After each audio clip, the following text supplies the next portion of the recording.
नमस्कार, आदाब, सत श्री अकाल, जय भीम, जोहार। मेरा नाम है नवीन कुमार। दीपिका पादुकोण ने गेरुआ रंग का कपड़ा क्या पहन लिया, बवंडर खड़ा हो गया एक गाने में। लेकिन गेरुआ पहनकर अपने शिष्या को गिद्ध की तरह नोचने का आरोपी गेरुआ स्वामी भाजपा के आराध्य अटल बिहारी वाजपेयी सरकार में गृह राज्य मंत्री रहा। भाजपा का दुलारा चिन्मयानंद स्वामी गेरुआ पहनकर भागता फिर रहा है और उत्तर प्रदेश के गेरुआ मुख्यमंत्री योगी आदित्यनाथ के सारे बुलडोजर पंक्चर हो गए हैं। अब कानून के लंबे हाथों ने परवाना भेजा है कि इस बाबा को भगोड़ा घोषित करो। अब एक तरफ दीपिका पादुकोण का गेरुआ है जिसने किसी का कोई नुकसान नहीं किया, और दूसरी तरफ स्वामी चिन्मयानंद का गेरुआ है जिसके निगाहें घिनौनी हैं, जिसके इरादे खतरनाक हैं और जिसकी सोच वहशी है। अब आप ही बताइए किसका गेरुआ अच्छा है, किसका गेरुआ देश के लिए घातक। अब देखिए कि जिस भाजपा के बड़े बड़े महारथियों ने दीपिका पादुकोण के बदन का रेशा रेशा उधेड़कर गेरुए के अपमान की खोज की है, वही लोग चिन्मयानंद के लफंगेपन पर लट्टू हैं। एक शब्द नहीं बोलते भगवाधारी भगोड़े पर। जी हां, शाहजहांपुर में शिष्या से रेप के 11 साल पुराने मामले में कोर्ट ने पूर्व केंद्रीय राज्य मंत्री स्वामी चिन्मयानंद के खिलाफ गैर जमानती वारंट जारी कर दिया है। लेकिन बात इतनी ही नहीं है। बार बार बुलाने के बावजूद कोर्ट में पेश न होने पर कोर्ट ने भाजपा के दुलारे भगवाधारी को फरार भी घोषित कर दिया है। फरार, भगोड़ा। कोर्ट ने आदेश दिया है कि चिन्मयानंद के घर के बाहर और सार्वजनिक स्थानों पर नोटिस चिपका दिए जाएं कि यह शिष्या को रौंदने के आरोपी भगवाधारी अदालत का भगोड़ा है। गंदी निगाहों वाला यह भगवाधारी कानून से भागता फिर रहा है। घिनौनी सोच वाला यह दुष्ट हिंदू धर्म के लिए नासूर है, भगोड़ा है। सोच लीजिए, गैर जमानती वारंट यानी एनबीडब्ल्यू जारी होने के बाद भी भाजपा का प्यारा भगवाधारी चिन्मयानंद कोर्ट में हाजिर नहीं होता है। उसके वकील ने कहा कि हमारा भगवाधारी बीमार है। प्रोसिक्यूशन ने इस पर एतराज जताया कि भगवाधारी चिन्मयानंद के वकील बरगला रहे हैं अदालत को। कोर्ट ने इस एतराज को सही माना और इसके बाद उसने चिन्मयानंद के वकील की दलील खारिज कर दी, कहा भगोड़ा है। आपको याद हो तो भगवाधारी चिन्मयानंद पर 11 साल पहले उनकी एक शिष्या ने ही रेप का मुकदमा दर्ज कराया था। इसी मामले में अपर मुख्य न्यायिक मजिस्ट्रेट तृतीय एमपी एमएलए कोर्ट ने चिन्मयानंद के खिलाफ 30 नवंबर को गैर जमानती वारंट जारी किया था। लेकिन शिष्या को रौंदने का आरोपी भगवाधारी चिन्मयानंद तब भी हाजिर नहीं हुआ। इस मामले में पेशी से राहत के लिए शिष्या को रौंदने का आरोपी भाजपा के प्यारे भगवाधारी चिन्मयानंद ने सुप्रीम कोर्ट में भी अर्जी लगाई थी, लेकिन सुप्रीम कोर्ट ने भी चिन्मयानंद को फटकार लगाते हुए 30 नवंबर तक कोर्ट में हाजिर होने का आदेश दिया था। इसको भी उसने नहीं माना। इसी के बाद कोर्ट ने कहा कि इसको फरार घोषित करो, यह ऐसे नहीं मानेगा।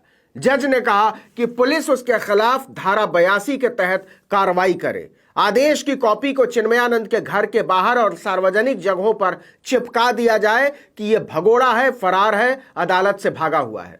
और कमाल की बात यह है कि भाजपा के लोग दीपिका पादुकोण के गेरुआ के पीछे पड़े हैं।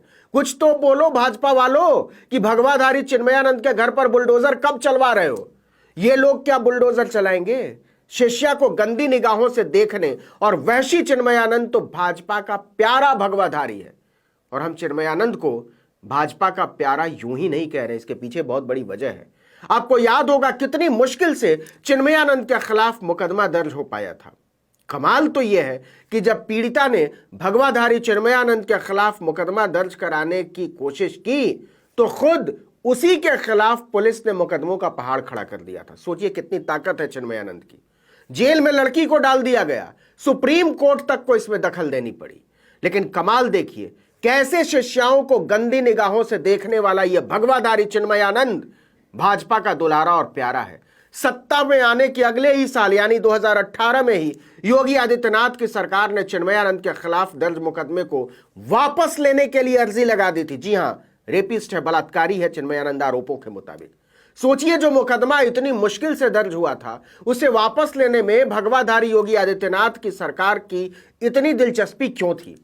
क्योंकि आरोपों के दायरे में एक भगवाधारी था जो आरोपों के मुताबिक संत के चोले में लड़कियों को रौंदने वाला गिद्ध था। भगवाधारी आदित्यनाथ ने भगवाधारी चिन्मयानंद को सत्यवादी राजा हरिश्चंद्र साबित करने का पूरा इंतजाम कर दिया था। लेकिन पीड़िता ने ऐन मौके पर हिम्मत जुटा ली। उसने कोर्ट में कहा कि हम सरकार की इस मंशा का विरोध करते हैं। सरकार एक बलात्कारी को बचाना चाहती है और यह न्याय की व्यवस्था की तौहीन होगी। इसके बाद भगवाधारी चिन्मयानंद को बचाने की योगी आदित्यनाथ सरकार की अर्जी कोर्ट ने कूड़े में फेंक दी। उनकी मंशा धरी की धरी रह गई। परेशान करने वाली बात तो यह है कि इसके बाद भी चिन्मयानंद कोर्ट को मजाक समझता रहा। पहले उसके खिलाफ जमानती वारंट निकला, पेश नहीं हुआ। फिर गैर जमानती वारंट निकला, पेश नहीं हुआ। सुप्रीम कोर्ट ने कहा पेश हो, तब भी पेश नहीं हुआ। इसके बाद ही अदालत ने उसको भगोड़ा घोषित किया है। कायदे से होना तो यह चाहिए था कि योगी आदित्यनाथ की पुलिस कहीं से भी चिन्मयानंद को घसीटते हुए लाए और कोर्ट में पेश करे, लेकिन क्या उसकी इतनी हिम्मत होगी? अभी तक इसका जवाब है नहीं, नहीं, नहीं। यही वजह है कि पुलिस अभी तक चिन्मयानंद को गिरफ्तार नहीं कर सकी है। अब इस मामले में कोर्ट ने अगली सुनवाई के लिए 16 जनवरी की तारीख मुकर्रर की है। देखिए इस बीच पुलिस को कुछ शर्म आती है या नहीं। अंत में केवल इतना कि दीपिका पादुकोण पर गला फाड़ने वालों, कुछ भगोड़े चिन्मयानंद पर भी बोलो। देश की जनता को बताओ कि मुसल्लों के घरों को बिना सोचे बुलडोजर से रौंद देने वाले योगी आदित्यनाथ की हिम्मत क्यों नहीं हो रही है शिष्या को रौंदने वाले चिन्मयानंद पर हाथ डालने की। क्यों न माना जाए कि योगी की पुलिस को जेब में खोस कर घूमता है भगवाधारी चिन्मयानंद। इस वीडियो में इतना ही, लेकिन अगर आपने आर्टिकल 19 इंडिया को अब तक सब्सक्राइब नहीं किया तो फौरन कर लीजिए।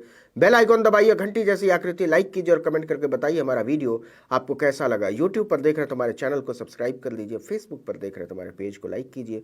इंस्टाग्राम पर हमें फॉलो कीजिए और हमारा ट्विटर हैंडल है article19_India और मेरा ट्विटर हैंडल है नवीन जर्नलिस्ट। आप मुझे भी फॉलो कर सकते हैं।